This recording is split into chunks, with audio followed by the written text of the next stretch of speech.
ہو گئی تو وہ عورت آئی اس کے سامنے آئی اور اوریانیت کے ساتھ عجیب و غریب حرکتیں کر کے اس کو گناہ پر ابھارنے لگی۔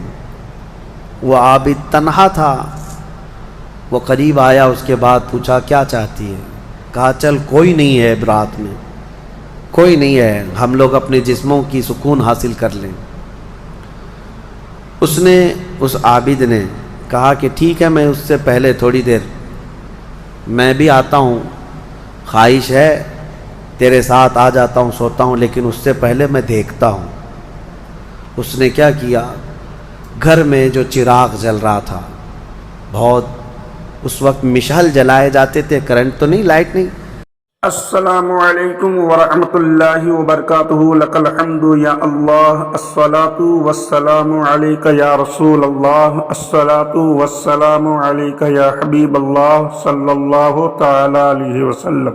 دوستو، میں محمد اسماعیل حسین نوری اور آپ دیکھ رہے ہیں ہمارا چینل شریعت مطہرہ کا حکم اور کیوں۔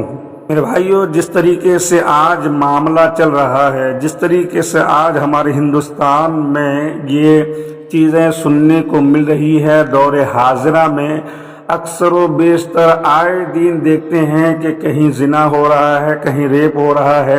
ابھی فی الحال جو کولکتہ کا معاملہ سامنے آیا ہے، بہت ہی دردناک ہے اور بہت ہی سوچنے کی بات ہے۔ تو ایسے معاملات کو روکنے کے لیے آخر کیا کریں؟ ریپ کرنا یا پھر زنا کرنا کتنا بڑا جرم ہے، یہ قانون بھی بتاتا ہے اور ہمارا اسلام بھی بتاتا ہے۔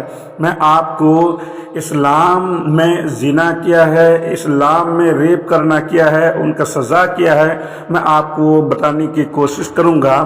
آپ اس ویڈیو کو آخر تک دیکھنے کی کوشش کریں، اور میرا دعویٰ ہے کہ کوئی بھی انسان اس ویڈیو کو دیکھنے کے بعد اگر عمل کر لے تو میں سوچتا کہ وہ زنا کے قریب یا ریپ کے قریب جا ہی نہیں سکتا۔ مفتی سلمان ازہری کی یہ تقریر ہے، ان کا یہ بیان ہے، آپ غور سے سنیں اور زیادہ سے زیادہ شیئر کرنے کی کوشش کریں۔ میں ایک بات بتاتا ہوں، پچھلے زمانے کی ایک بات ہے کہ ایک پرہیزگار شخص تھے، متقی تھے بنی اسرائیل میں، ایک خاتون جو فحش کاموں میں ملوث رہتی تھی، طوائف تھی یا جیسی بھی، وہ آئی اس عابد کے پاس، یہ پرہیزگار شخص تھا۔ یہ جب آئی تو کہا کہ رات گزارنے کے لیے میرے پاس کوئی ٹھکانہ نہیں ہے، باہر ٹھنڈی اور بارش ہے، مجھے تھوڑی سی جگہ دے دو۔ اس عابد نے رحم کھا کر اپنے گھر میں عورتوں کے رونے پر کبھی شیطان داخل ہو جاتا ہے۔ مدد کے لیے عورت رونا دھونا جب کرتی ہے تو اچھوں کا ایمان ختم ہو جاتا ہے۔ وہ عورت رونے لگی کہ میرا کچھ کوئی سہارا نہیں، بارش میں بھیگ جاؤں گی، میں تڑپ تڑپ کے ختم ہو جاؤں گا۔ اس عابد شب زندہ دار اس نے اپنے خانقاہ میں جگہ دی تھی۔ جب رات ہو گئی تو وہ عورت آئی اس کے سامنے آئی اور اوریانیت کے ساتھ عجیب و غریب حرکتیں کر کے اس کو گناہ پر ابھارنے لگی۔ وہ عابد تنہا تھا، وہ قریب آیا، اس کے بعد پوچھا کیا چاہتی ہے؟ کہا چل کوئی نہیں ہے برات میں، کوئی نہیں ہے، ہم لوگ اپنے جسموں کی سکون حاصل کر لیں۔ اس عابد نے کہا کہ ٹھیک ہے، میں اس سے پہلے تھوڑی دیر میں بھی آتا ہوں، خواہش ہے تیرے ساتھ آ جاتا ہوں، سوتا ہوں، لیکن اس سے پہلے میں دیکھتا ہوں۔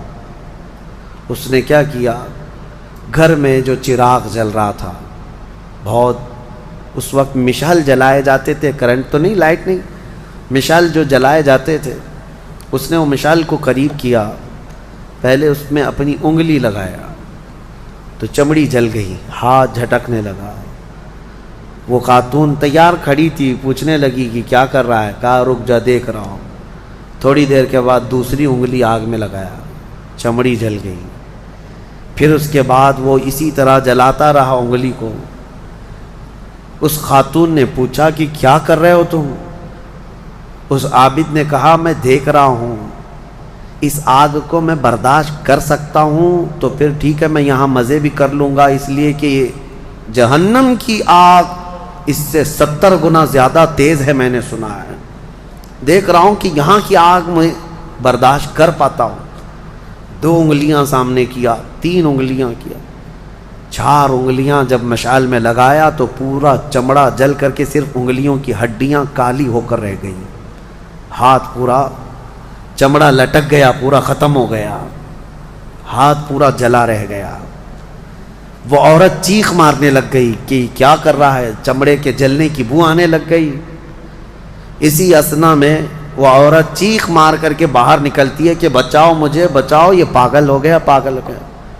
بادشاہ کی پولیس وہاں سے گزر رہی تھی، آئی اور اس نے پوچھا کہ کیا ہوا ہے؟ کہا کہ اس عابد نے میری عزت پر حملہ کر دیا۔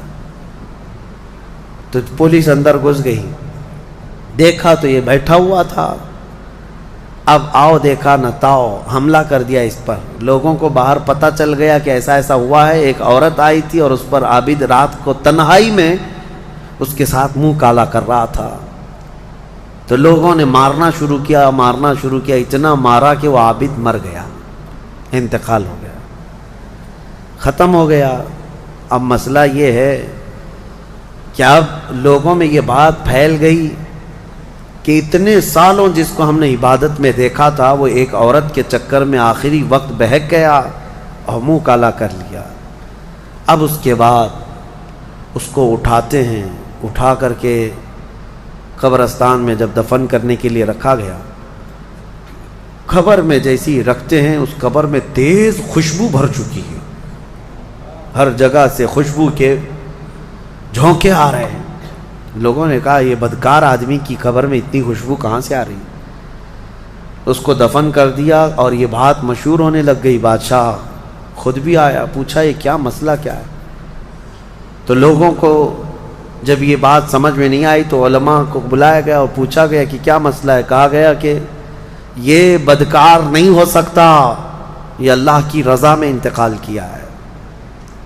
اس خاتون کو پکڑ کر لایا گیا، پوچھا گیا کہ کیا کیا معاملہ ہوا تھا، سچ بتا۔ اس عورت نے بتایا کہ اس کا کوئی مسئلہ نہیں تھا، یہ ڈرتا رہا اللہ سے اور آخرت سے ڈرتا رہا، اور رات میں یہ بیٹھ کر کے اپنی انگلیاں جلا لیا تھا، اور یہ کہتا تھا کہ میں دیکھتا ہوں دنیا کی آگ سے میں برداشت کر پاتا ہوں تو ٹھیک ہے میں تیرے ساتھ مزہ کروں گا، نہیں تو پھر آخرت کا عذاب اس سے بھی بڑا سخت ہے۔ وہ یہ کہتا رہا اور میں بھاگ کر گئی، اتنے میں لوگ آئے اور اس کو مار دیے۔ بادشاہ نے پوچھا کہ دیکھو اس کو پھر سے نکالو، نکالا گیا۔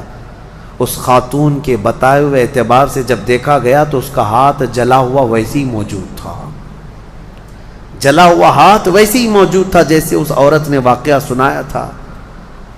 پھر لوگوں نے بہت توبہ کی کہ اس کو مارنے کا کیا گناہ تھا، اس کا جرم تھا، لیکن بہرحال وہ شہید تھا۔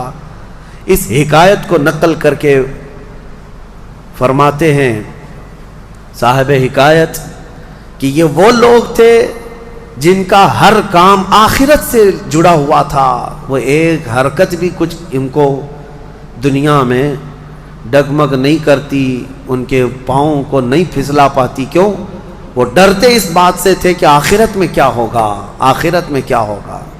میرے عزیزو، میں آپ کو بتاؤں زنا کی جو سزا ہم نے بتائی تھی، اس سے قبل بھی میں نے بتایا، کوڑے مار دیے جائیں 100 یا سنسار کر دیے جائیں، یہ آخرت میں دی جانے والی سزا کا 100واں حصہ ہے، اس سے 100 گنا زیادہ سزا وہاں پر قیامت میں۔ تو پھر وہ کیسی ہوگی سزا؟ پھر 100 گنا زیادہ سزا کیا ہے؟ اسی لیے فرمایا گیا جہنم کا ہلکا عذاب۔ پوچھا گیا حضور سے سب سے کم عذاب کیا ہوگا؟ سب سے کم کسی کو عذاب دیا جائے گا اگر دوزخ میں تو کیا ہوگا؟ فرمایا گیا کہ اس کو آگ کی جوتیاں پہنائی جائیں گی جس کی گرمی سے اس کا بھیجا پک کر کے ابل رہا ہوگا۔ یہ سب سے ہلکا عذاب ہے دوزخ کا۔ پھر جہاں اللہ نے عذاب علیم کہا، عذاب عظیم کہا، عذاب مہین کہا، دردناک عذاب، بڑا عذاب، ذلت والا عذاب، تو پھر وہ کیسا ہوگا؟ بہرحال خلاصہ کلام میرا یہ ہے، آج ہم نے تلاوت میں یہی پایا کہ اے لوگو تم آخرت کے تصور پہ جیتے رہو، دنیا فانی ہے، دنیا فانی ہے۔ حساب کا ایک دن آئے گا. فمن یعمل مثقال ذرۃ خیرا یرہ ومن یعمل مثقال ذرۃ شرا یرہ.